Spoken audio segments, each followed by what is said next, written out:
토트넘이 2연승을 달리기 위한 17번째 경기가 치러졌죠. 예상과는 다르게 1대1 무승부가 되면서 제대로 찬물을 끼얹어 버렸습니다. 현재 리그시 8위로 강등권에 위치한 풀럼을 상대로 1대0으로 앞서다가 후반전에 일격을 당하며 결국 승점 1점밖에 따내지 못했습니다. 무승부보다 더 심각한 문제는 바로 토트넘의 그 패턴이 또다시 발동됐다는 사실입니다. 경기 초중반 선제골을 넣고 경기 후반 실점을 내주며 이길 경기를 비기거나 비길 경기를 패배하는 올 시즌 토트넘을 정말 끈질기게 괴롭히고 있는 실망스러운 패턴. 저도 답답합니다. 손흥민에게 몇 번의 찬스가 왔던 건 맞는데 손흥민이 골을 기록하지 못해서 패배한 걸까요? 아니면 손흥민의 슈팅이 골대를 때렸기 때문에 패배한 걸까요? 물론 손흥민을 포함해서 토트넘의 공격진은 확실히 아쉬운 모습을 보여주었습니다. 무리뉴 감독 역시 경기 후 인터뷰에서 우리에게 4번에서 5번의 좋은 기회가 있었는데 무산됐고 승리하지 못했다. 전반전에 경기를 끝낼 수 있는 장면이 있었다.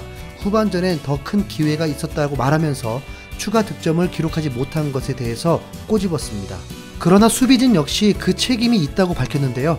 우리는 실수 없이 클린시트를 지켜야 한다. 내주지 않을 수 있던 골이었다. 수비수들이 있었고 상대가 수적으로도 우위에 있지 않았다. 실점 장면에 대한 아쉬움을 토로했습니다. 뿐만 아니라 수비수들 간 특성이 맞아떨어져야 한다. 조직력이 무엇보다 가장 중요하다. 그 다음으로 중요한 게 개인 기술, 능력 등이라고 생각한다고 말하면서 현재 토트넘의 수비의 가장 큰 문제를 조직력에 있다고 보는 듯한 발언을 했습니다.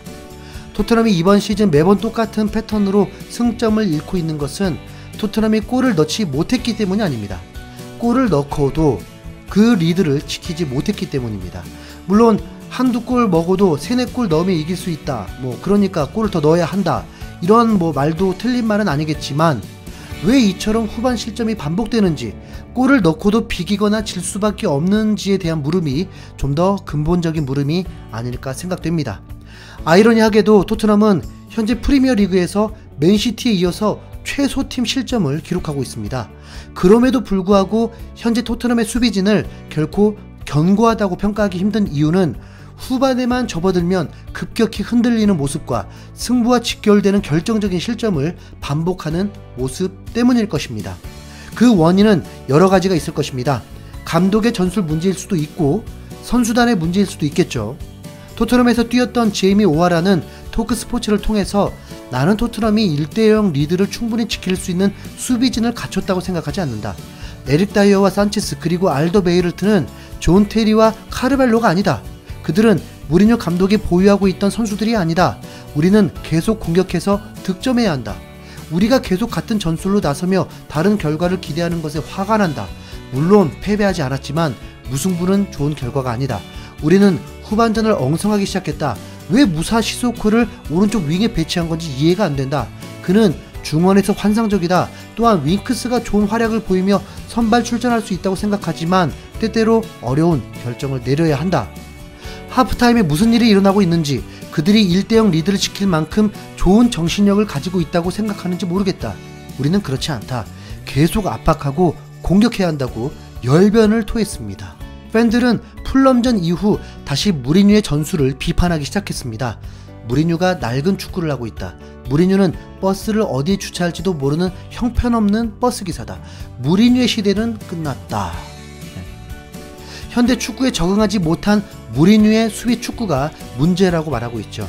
그러나 무리뉴는 지난 울버햄튼전 이후 자신의 수비 축구에 대한 비판이 거세지자 자신은 결코 선수들에게 수비적인 플레이를 지시하지 않았다면서 억울함을 토로했습니다. 만약 무리뉴의 이 말이 사실이라면 지금 토트넘의 악순환은 선수단에 대한 문제로 봐야 할 것입니다. 무리뉴가 지시를 했든 하지 않았든 최근 경기 후반 토트넘은 라인을 내리고 다소 수비적인 모습을 보여주고 있습니다. 이건 경기를 본 사람이라면 누구나 알 수 있는 팩트죠. 이는 선수단의 체력 저하로 인해서 전반전과 같은 전진성을 보여주지 못하는 걸 수도 있습니다. 아시다시피 토트넘은 그래도 지난 시즌보다 나은 스쿼드로 시즌을 치르고 있습니다. 토트넘의 이적 시장 행보는 꽤나 좋은 평가를 받았고 표면적으로 더블 스쿼드를 구축한 것으로 보였지만 그럼에도 백업 자원들이 기대에 못 미치는 활약을 보여주면서 주전 의존도가 높아지고 있는 상황입니다. 실제로 한 통계에 따르면 토트넘은 유럽 5대 리그 상위권 구단 중 최상위권에 속하는 주전 의존도를 보여주고 있습니다. 리그에서 단 22명의 선수만 기용하면서 주전 선수들이 혹사당하고 있는 실정입니다. 그러다 보니 리그 경기든 컵 경기든 지난 경기에 나왔던 선수들이 충분한 휴식을 취하지 못한 채 또 나오게 되고 자연스레 팀의 에너지 레벨은 떨어질 수밖에 없습니다. 토트넘은 이번 시즌 살인적인 일정으로 EPL에서 가장 많은 경기를 소화하고 있습니다. 유로파 리그를 예선전부터 원정을 오가며 경기했고 모든 대회에서 탈락하지 않고 있다 보니 리그 순위 라이벌 팀들보다 더 많은 경기를 뛴 건 당연하고 주전들이 정말 많은 경기를 뛴 것은 사실입니다. 그러고 보니 토트넘은 시즌 초반에 사우스햄튼, 맨유와의 경기 이후 다득점이 나오지 않고 있네요. 감독이 아무리 공격적으로 플레이하라고 해봤자 체력이 뒷받침되지 않은 선수들은 수비 부담으로 인해서 라인을 내릴 수밖에 없게 되고 그러면 주도권은 상대팀에게 넘어가게 되겠죠. 그래서 수비수들은 엄청난 압박을 견뎌야 하고 이 압박을 견딜 수 있는 유능한 수비수들이 필요한 상황입니다. 그게 아니라면 무리뉴 감독의 전술을 바꿔야겠죠. 풀럼과의 경기에서 무승부가 충격이 컸는지 곧바로 국내 팬들이 궁금해하는 한 선수가 수면 위로 다시 등장했습니다. 영국 매체 미러는 토트넘이 괴물 김민재가 첼시로 이적하는 것을 막기 위해 영입을 준비하고 있다. 토트넘은 중앙 수비수 김민재 영입에 처음 관심을 보였었고 이제 영입에 나설 수도 있다. 왜 김민재가 이 타이밍에 거론되었을까요? 바로 토트넘의 실점 때문입니다. 토트넘이 승리가 가능한 경기를 놓친 승점이 10점이라고 언급하고 있습니다. 10점이 플러스가 된다면 단독 1위였겠죠? 토트넘처럼 강팀이면서 약팀에게 앞서고 있는 중에 허탈하게 실점하는 경우는 극히 드뭅니다. 그런데 이 실점들이 토트넘에게도 좀 안타까움이 있습니다. 상대 선수의 탁월한 플레이로 필드골을 허용한 것이 아니라 코너킥이나 크로스를 통한 헤딩으로 당할 때가 너무 많다는 것이죠. 토트넘의 센터백들은 장점과 단점들이 명확합니다. 김민재는 키 190cm, 몸무게 88kg으로 만능형 수비수. 유럽의 덩치 큰 선수들과 몸싸움에서 전혀 밀리지 않습니다. 게다가 순발력을 겸비했고 특히 제공권 장악력이 탁월합니다. 스피드마저 뛰어나서 공격수의 돌파를 저지하는 데 능합니다. 산체스는 빠르기만 하고 알더베이럴트는 느리고 나이어는 지난 시즌 처음 포지션을 옮긴 것입니다. 그래서 김민재를 영입하면 현재 토트넘의 단점이 보완되고 아직 리그에서 순위 싸움도 희망적이기 때문에 적은 돈으로 큰 이익을 볼 수 있기 때문에 김민재가 떠오른 것입니다.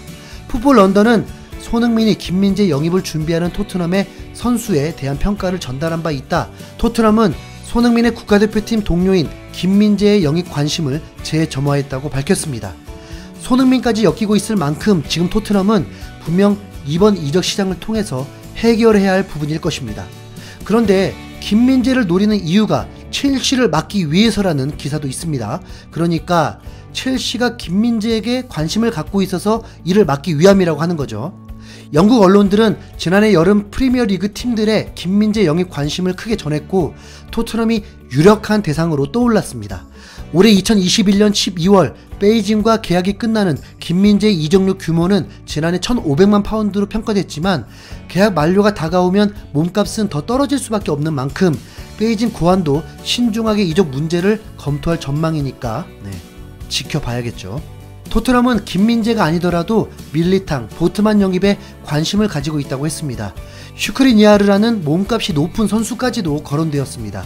분명 토트넘은 수비에서 더 강해질 수 있다면 목표를 이룰 수 있을 것입니다. 그 키가 김민재에게 있었으면 좋겠네요. 토트넘에서 골을 넣는 에이스가 한국인, 골을 막는 에이스가 한국인. 와, 상상만 해도 입이 벌어지네요. 암튼 토트넘 더 이상 실망이 없길. 파이팅!